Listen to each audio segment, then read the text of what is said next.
नमस्कार दोस्तों, एक बार फिर आपको एक नए कॉन्सेप्ट के बारे में दिखाना चाहता हूँ। आप मेरे स्क्रीन पर देख रहे हो जो कैट की एक फाइल में हम वो दिखाना चाहते हैं। देख लीजिए किस तरफ से एक प्लान, ये देख लीजिए हमारा एक प्लॉट का। ये देखिए एक प्लॉट दिखा रहा हूँ आपको मैं, जिसका साइज आपका एक साइड से 60 फीट है और इसका फ्रंट है 20 फीट का, एक साइड है 40 फीट का, और इसके बैक में आपका दिखाना चाहता हूँ कि 30 फीट का है। ये देख लीजिए आप, 30 फीट का है। तो मैं, मेरे कहने का मतलब है कि ये जब प्लॉट की, अब ये प्लॉट जब हम जो इसको टैली करता है, बेसिकली कभी कोई प्लॉट आपका कोई सेल कर रहा है इस प्लॉट को, या कोई खरीद रहा है, तो अब जब भी खरीदने वाला पार्टी होती है, कोई सेल करने वाली पार्टी हो, तो इसका सबसे पहले मेजरमेंट की कंडीशन बताना चाहता हूँ कि किस तरह से मेजरमेंट होती है। एक तो नॉर्मल मेथड होता है एवरेज वाला मेथड। एवरेज वाला मेथड में मैं आपको बताना चाहता हूँ कि एवरेज वाला मेथड में क्या कंडीशन किया जाता है। कि एवरेज का मेथड जो होता है, कि आपको दिखाना चाहता हूँ कि एवरेज का जो मेथड होता है, एवरेज के मेथड में क्या होता है कि जैसे मेरे प्लॉट मैंने दिखा देखिए दिख लीजिए 60 इसकी, एक साइड की लेंथ है, एक साइड की 40 है, और एक साइड फ्रंट इसका 20 है, और बैक बैक इसका 30 है। तो इस वाले कंडीशन में क्या होता है, एवरेज की कंडीशन में क्या किया जाता है कि सीधे सीधे आपको कैलकुलेशन बताता है। एवरेज की कंडीशन में ये होता है कि ये मान के चलो कि प्लॉट का एवरेज करने के लिए जो है 60 प्लस 40, 60 प्लस 40 हम इसको करेंगे और डिवाइड बाई 2 करेंगे, तो इसका आएगा था 100 डिवाइड बाई 2, इसका होगा फिर 50। 50 उसकी लेंथ होगी। और इसकी जब विड्थ की बात करें, चौड़ाई फ्रंट की बात करें, तो फ्रंट का आपको देख लीजिए 20 प्लस 30 डिवाइड बाई 2, तो ये आ गया आपका 50 डिवाइड बाई 25। तो अब क्या हो गया, ये एक, ये हमें रेक्टेंगुलर बना दिया पूरा। कहने का बोला है कि एवरेज के अकॉर्डिंग, जो कि एक्यूरेसी के मामले में बिल्कुल सही नहीं होता है। अब हम कहेंगे इस बारे में, आपको बताना चाहता हूँ कि जब इसको अब कैलकुलेशन करेंगे तो आपका क्या आएगा, ये 50 × 25। तो आपका ये कम से कम लमसम जो एरिया आएगा आपका, बताना चाहूँगा तो 1250 स्क्वायर फीट एरिया। अब देख लीजिए ये एरिया आपका आ रहा है, तो जो इसमें क्या कंडीशन होगी, ये एक्यूरेसी नहीं है। क्योंकि बेसिकली क्या है, प्लॉट क्या है कि एक तो रेक्टेंगुलर हो रहा है, ये देख लीजिए रेक्टेंगुलर, एक त्रिभुज बन रहा है, ये एक आयताकार हो रहा है। तो अब इसको पूरा एवरेज के अकॉर्डिंग में इसका कैलकुलेशन करेंगे, तो ये क्या क्या कैलकुलेशन हो जाएगा, गलत कैलकुलेशन देगा। इसलिए आपको कभी भी जो करना है, तो इस कंडीशन में देख लीजिए, इस कंडीशन में आपको क्या करना है, इसको रेक्टेंगुलर बनाना है।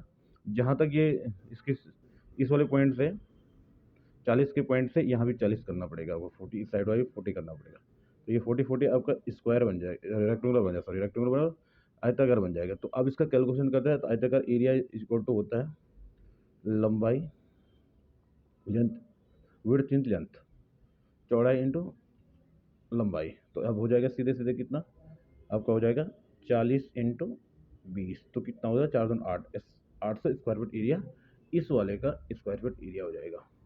देखिए दूसरी चीज़, आपको एक चीज़ और बताना चाहता हूँ कि जब भी आप त्रिभुज का कैलकुलेशन करते हैं, त्रिभुज का क्या होता है कि त्रिभुज का 3 भुजाएं होती है, तो इसमें बहुत ज़्यादा टफ कैलकुलेशन करना बहुत टफ पड़ जाता है हर आदमी को। कोई भी आदमी इसको कैलकुलेशन पूरी तरह से नहीं कर पाता। तो इस कंडीशन में सबसे मेन चीज़ क्या है कि आपको बताना चाहता हूँ, इसके लिए कैलकुलेशन के एक फॉर्म बनाया गया है, फॉर्मूला बनाया गया है। तो फॉर्मूला क्या है कि त्रिभुज का फॉर्मूला है, त्रिभुज इक्वल टू होता है, इक्वल टू होता है 1 बाई, त्रिभुज का फॉर्मूला होता है 1/2 इंटू इसका आगे हाइट इंटू लेंथ। तो हाइट होगी इसकी, ये देख लीजिए है हाइट होगी, और ये इसकी होगी लेंथ होगी। तो 20 की लेंथ है, 20 की हाइट है, तो ये इक्वल टू हो जाएगा 1 डिवाइडेड, ये लिख लीजिए 1/2 इंटू हो गया आपका, हाइट होगी इसकी 20, और हाइट, और इसकी होगी लेंथ, इसकी होगी 20, तो ये हो गया आपका 20 इंटू, इसको डिवाइड करेंगे, कैलकुलेशन करेंगे, तो ये आएगा आपका कम से कम 30, सॉरी 10, 200 स्क्वायर फीट एरिया आएगा। तो 200 ये आएगा, 200 स्क्वायर फीट एरिया, ये देख लीजिए 200 स्क्वायर फीट एरिया आया। तो अब जो इस वाले पार्ट को, त्रिभुज के एरिया को, और नीचे वाले एरिया जो आपका आयताकार एरिया को हम कैलकुलेशन में अगर कैलकुलेशन करते हैं, तो इन दोनों का एरिया कैलकुलेशन करते हैं कि 800 प्लस 200, तो इसका तो हो जाएगा 1000 स्क्वायर फीट एरिया हो जाता है।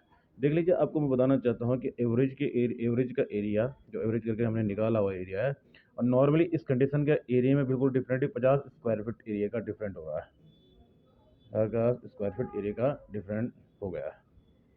क्योंकि बेसिकली क्या होगा, ये वो जो मेथड होता है, जो मेथड हम उस मेथड का कैलकुलेशन करते हैं, मेथड क्या बेसिकली क्या करता है, आपका एरिया का लेस, एरिया क्या बढ़ा के शो अप करता है, क्योंकि वो एरिया होता नहीं, नॉर्मली ग्राउंड वो एरिया होता नहीं है।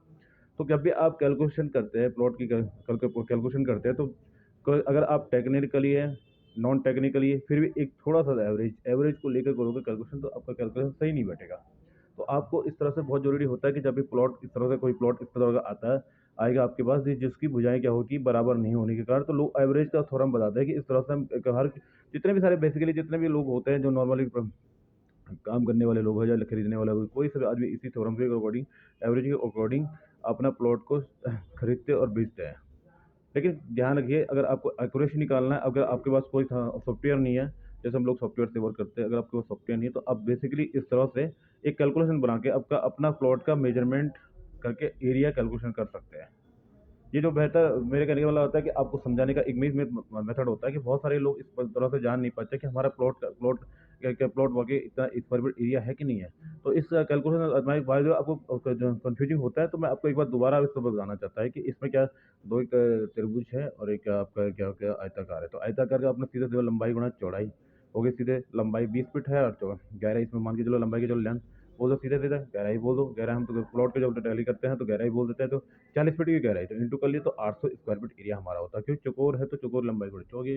और ट्रायंगल में त्रिभुज का होगा, तो त्रिभुज का मैंने बोला 1 equal to height into width बोला है, लंबाई। तो इसका कैलकुलेशन करने से आपका एरिया एकदम कैलकुलेशन एक्यूरेसी आ पाएगी। बहुत ज़रूरी होता है कि बहुत सारे लोग इस चीज़ को ध्यान नहीं दे पाते हैं, प्लॉट की कैलकुलेशन नहीं पता नहीं कर पाते हैं। तो बहुत जगह पर होता है कि आपके गज की कैलकुलेशन गज निकालना होता है, तो गज के लिए हमने बता रखा कि इसके बाद की टैलेंट स्क्वायर फीट का अगर गज की बात करें, तो स्क्वायर फीट का हमने बता रखा कि स्क्वायर फीट क्या होता है। गज जो होता है, एक गज जो होता है वो होता है बेसिकली क्या होता है, एक स्क्वायर होता है। स्क्वायर मतलब 3 feet into 3 feet, 3 feet and 3 feet, square का तीन तीन करके हिस्सा होता है। तो ये जो होता है 9 स्क्वायर फीट, 9 फिर एक यार्ड और एक गज वो होता है 9 स्क्वायर फीट इसका होता है। तो आप जब भी गज को जब भी स्क्वायर फीट इसको बनाना होता है, किसी प्लॉट का कैलकुलेशन निकालनी, तो आपको जैसे यहाँ पर है 1000 स्क्वायर फीट को डिवाइड करो 9 से, या मतलब जो भी निकालना होता है डिवाइड करके आपको निकालना पड़ेगा। मान के चलो कि 900 स्क्वायर फीट एरिया है, तो डिवाइड आपको 9 करेंगे, तो इस 100 गज के करीब, 100 यार्ड के करीब आपके कैलकुलेशन में आएगा। देखिए बहुत सारी कैलकुलेशन होती है, बहुत सारे लोगों को पता नहीं हो पाता है किससे। हाँ देखो, लैंग्वेज की भाषा की बात करें कि स्क्वायर मीटर, तो खैर हम बात की बात करेंगे, लेकिन पहले तो गज की बात, गज इसलिए बताना चाह रहा हूँ कि बेसिकली बहुत सारा यूजेज होता है। जब भी प्लॉट खरीदना होगा, बेचना होता, तो गज में ही लोग टैली करते हैं या स्क्वायर फीट में टैली करते हैं। स्क्वायर फीट पर मैंने बता दिया, स्क्वायर फीट इस तरह से टैली होता है। गज करना है तो गज का डिवाइड बाई 9 से अगर डिवाइड करेंगे, तो इसका square yard, square feet area को डिवाइड करना है किससे, 9 गज से। 9 9 ठीक है सर, गज सॉरी 9 गज नहीं, आपका 9 से डिवाइड करना है, ठीक है। 9 एक थ्योरम वाला 3 बाई 3 का मैंने बता दिया, स्क्वायर का इसका गज का 9 स्क्वायर फीट होता है, इसको एक गज बोलते हैं। एक गज इक्वल टू होता है 9 स्क्वायर फीट एरिया। तो डिवाइड करके जो भी आएगा आपको कैलकुलेशन में, एकदम तरीके से आपको इसको कैलकुलेशन कर सकते हैं। तो बहुत सारी कंडीशनें होती है, दिक्कतें होती है।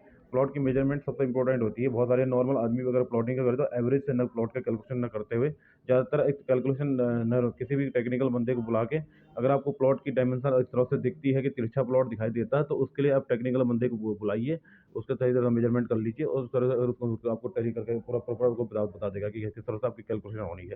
नहीं तो अब अपने अपने आप करने बैठ जाओगे, तो बहुत सारी एवरेज वाला मेथड आपको बहुत सारे लॉसेस में डाल सकता है। क्योंकि बेसिकली एवरेज में क्या होता है कि प्लॉट की अभी मैंने दिखाया है, कम से कम 50 स्क्वायर फीट एरिया का डिफरेंट आता है एक प्लॉट की कंडीशन में, एवरेज की कंडीशन में, और नॉर्मल हम कैलकुलेशन करेंगे उसके एवरेज में, तो आपको कम से कम मान के कि काफ़ी 5-6 गज आपका प्लॉट कम हो सकता है इस अकॉर्डिंग से। तो ध्यान लीजिए, आप जब भी आप इस तरह का करोगे, तो आपको बहुत इंपॉर्टेंट रहेगा कि आप इस तरह से अपना वो ज़रूर कर लीजिएगा।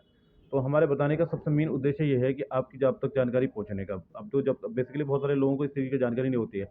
बहुत सारे लोग टेक्निकली में फील्ड में भी वर्क करते हैं, तो वो लोग इस तरह से टेक्निकली नॉलेज नहीं रख पाते हैं। तो बहुत ज़रूरी होता है जब भी आप वो करोगे,